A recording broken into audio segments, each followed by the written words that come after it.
Well, today we're going to talk to Dr. John Coleman in the United States. Dr. Coleman is the president of Drug Watch International, and the theme for today is the report issued by the Global Commission on Drugs the other day dealing with drug-related issues.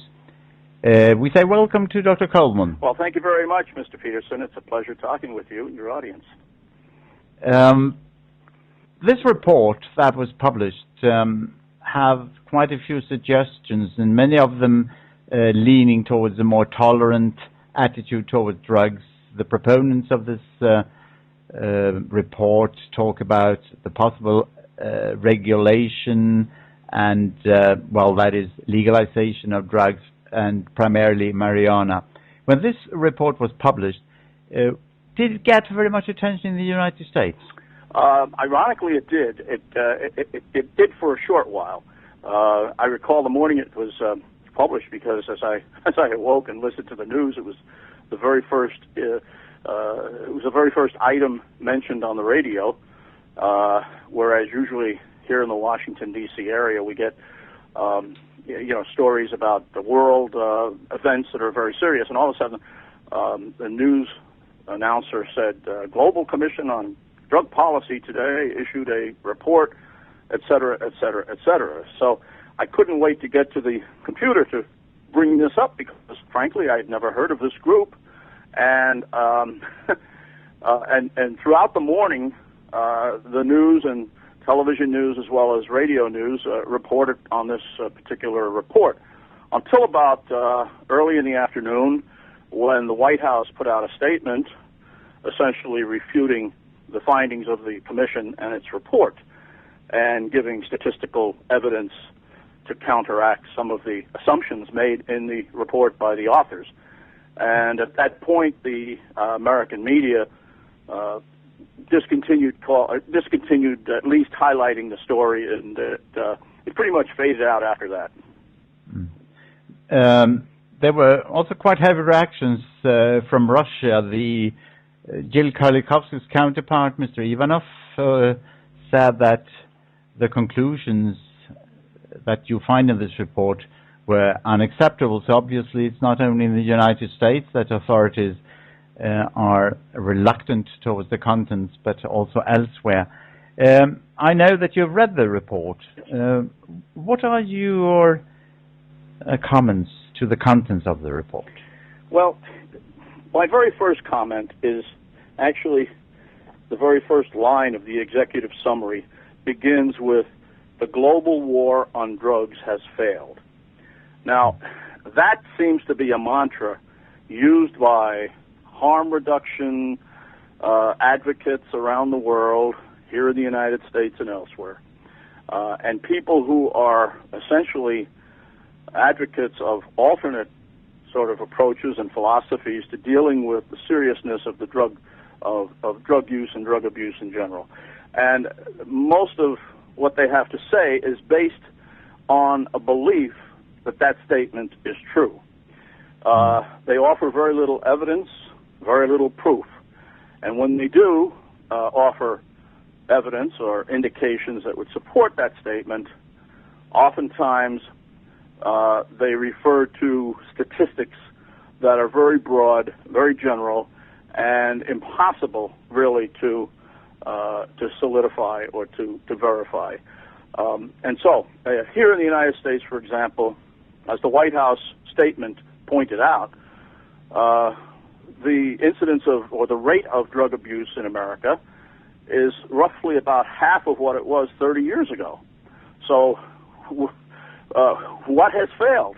If we were able, in the war on cancer or the war on AIDS or the war on poverty, to have a similar statistical achievement in 30 years, I think we would be slapping ourselves on the back and congratulating ourselves on the strategy rather than saying we failed and let's just give up, throw up our arms and stop working on cancer, stop working on AIDS, stop working on poverty. We can't win. We can't win these wars. These are all metaphorical wars to begin with, but we can't win these struggles, so let's just give up. So how come do you think that they have this kind of agenda? Now, if what you are saying is true, and there is no reason to believe it shouldn't be true, that drug use is not as high as it used to be, why do they push this agenda, do you think? Well, they do because they get you to, or at least this is my belief, they try to get the public to accept the validity of the initial premise. Once you accept the validity of the initial premise, everything that flows thereafter becomes somewhat logical in terms of a solution or an approach or a reaction to that initial premise. So were they to say, for example, in the United States, the last 30 years, the rate of drug abuse has literally been, reduced by almost 50% and more in certain categories of drug use. If they began with that and then came after that with, so what we really need to do is to throw out the entire drug control apparatus in the United States and see if we can't bring in something that will get us above the 50% level. No one would listen to them if they did that. So they have to essentially prejudice their audience to begin with a totally vacuous statement that cannot be proven, so that everything that follows thereafter will have some level of credibility, at least in the audience, of perhaps addressing that very serious statement. When we look at the members of this commission, it strikes me that many of them obviously do not know very much about drugs. Well, maybe they know things about drugs, but they're definitely not experts on drugs. I'm thinking about Kofi Annan, who is a highly respectable person. I'm thinking about economists and the business people, retired presidents. There are quite a lot of former people. What are your comments on that? Do these people really know enough to form a global commission on drug policy? Well, that's an excellent observation, Mr. Peterson. And I made the same observation myself when I looked at the list and the membership of this commission. Yes, there are quite a few very accomplished individuals, but as you point out, these people are well known for their skills in economics, in writing. There are some intellectuals in there. There's some academics in there. There are political leaders of country, former presidents of nations, South America, Mexico, and Europe.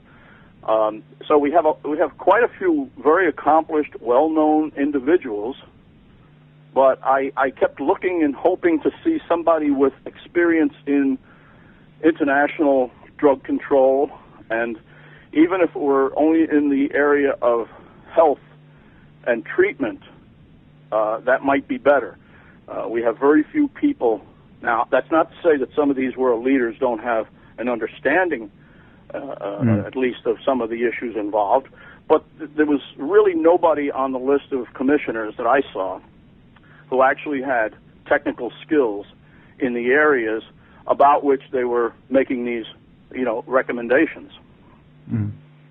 But then when we go further on in the report from the Commission, all of a sudden we find the name of four so-called special advisors: Alex Wodak from Australia, Ethan Nadelman from the US, Martin Jaltner from the Netherlands, and Mike Trace from UK. And as far as I know, all these are pretty well known for ideas about legalization of drugs. Do you have any comments on that? Yes, you're absolutely right, Mr. Peterson. These four individuals are well known around the world as basically singing the same song to the same sheet of music. They are what's known as harm reduction specialists, and they're very bright and academically accomplished individuals, but again, their approach is strictly one that is very theoretical. It has very few practical applications or implications for that matter, and would be very dangerous to even speculate on implementing the recommendations that these people are making in their policy statements. And yes, there's no doubt that they probably wrote every word of this commission's report, and then managed to have this very high-level blue ribbon group of experts put their signature to it. Mm. So if we look a bit into the future, what do you think might be the result of this report? Will it be of any importance, or will just people read it and those who are already in favor of a more tolerant drug policy will say hooray, whereas other people will say, well, there's nothing new under the sun? What do you think will be the outcome of this report? I think the report has had its maximum impact, and that was the very first day when they happened to hit the global media centers with a name of a commission and a type of a report that captured the attention of the news media to the point where it broadcast the existence of this report and the commission around the world. And I think as soon as people sat down and looked at it, they said, oh, it's the same old song being sung by a different group. Mm. Now, this has, of course, caught some attention also in Europe and elsewhere, but so far we haven't seen any indication that there are politicians, serious politicians, who want to go into this direction. Do you think that this report could influence politicians to take a more liberal and tolerant stance to drug use?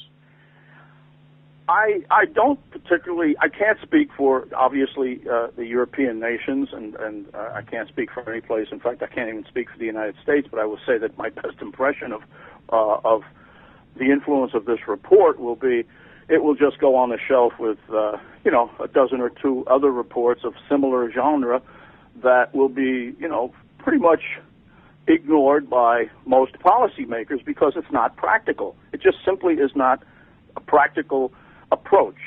In fact, the report itself tends to contradict itself at times in the way it applies various recommendations. For example, it would have the law enforcement authorities and government authorities in West Africa take the position that they do not recommend for South America. And the only difference they indicate in their report is, well, the drug cartels are so well entrenched in Latin and South America that this approach wouldn't work, but it will work in Africa. And they offer absolutely no concrete empirical evidence to support their position. Well, everybody is entitled to his or her own opinion, but I think that everybody is not entitled to making up facts that are not really facts. Right. We thank you, Dr. Coleman, for taking the time to talk to us, and we will follow the development of this report and maybe have opportunity and reason to get back to you. But thank you very much for talking to us.